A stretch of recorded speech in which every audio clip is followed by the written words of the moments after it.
Ma è importante anche avere giustizia. Le ferite ce le teniamo, ma vorremmo che la legge riconoscesse le colpe di chi è potente.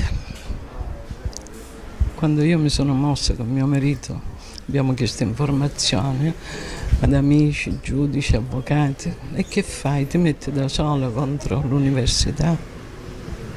Non si deve dire questo, non si deve dire mai più.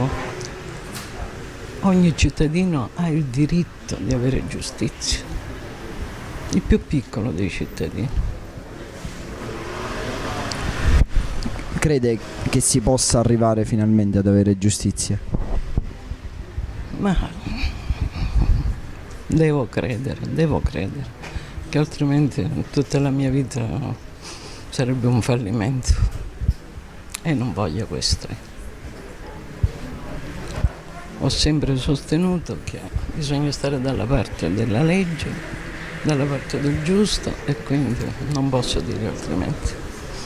Quando ho sentito la sentenza ho detto non credo più nella giustizia in quel momento, ma adesso non è più quello il sentimento che domina a me, è la rabbia che è difficile poter avere giustizia.